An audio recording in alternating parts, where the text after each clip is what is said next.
മുനിയറയിൽ നിർത്തിയിട്ടിരുന്ന സ്വകാര്യ ബസ് രാത്രിയിൽ മോഷ്ടിച്ച് കടത്തുന്നതിനിടെ അപകടത്തിൽപ്പെട്ടു. അപകടത്തിൽപ്പെട്ട ബസ് ബൈസൺ വാലി 40 ഏക്കറിന് സമീപം ഉപേക്ഷിച്ച നിലയിൽ കണ്ടെത്തി. സംഭവത്തിൽ പോലീസ് അന്വേഷണം ആരംഭിച്ചു. അടിമാലി നെടുങ്കണ്ടം റൂട്ടിൽ സർവീസ് നടത്തുന്ന സ്വകാര്യ ബസ്സാണ് രാത്രിയിൽ മോഷ്ടിച്ചു കടത്താൻ ശ്രമം നടത്തിയത്. രാത്രി സർവീസ് അവസാനിപ്പിച്ച് മുനിയറ ഭാഗത്തായിരുന്നു ബസ് നിർത്തിയിട്ടിരുന്നത്. രാത്രിയിൽ അജ്ഞാതർ ബസ് മുനിയറയിൽ നിന്നും മോഷ്ടിച്ചു കടത്തുകയായിരുന്നു.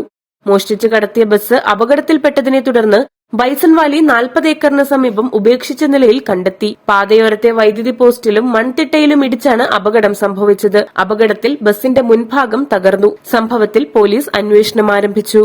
News bureau, Idukki. നാലിടത്ത് അന്വേഷിച്ചോളൂ. നിങ്ങളുടെ പഴയ ഗോൾഡിന് ഏറ്റവും ഉയർന്ന വില ജയ്കോയിൽ തന്നെ. ജയ്കോ നിങ്ങളുടെ ഓൾഡ് ഗോൾഡിന് ഏറ്റവും ഉയർന്ന വില നൽകുന്നു. നാലിടത്ത് അന്വേഷിച്ചോളൂ. നിങ്ങളുടെ ഓൾഡ് ഗോൾഡിന് ഏറ്റവും ഉയർന്ന വില ജയ്കോയിൽ തന്നെ. സ്വർണം വിൽക്കുന്നതിന് മുൻപ് ജയ്കോയിൽ ഒന്ന് അന്വേഷിച്ചോളൂ. ഏറ്റവും ഉയർന്ന വില ജയ്കോയിൽ തന്നെ. ജയ്കോ ജുവൽസ്, തൊടുപുഴ.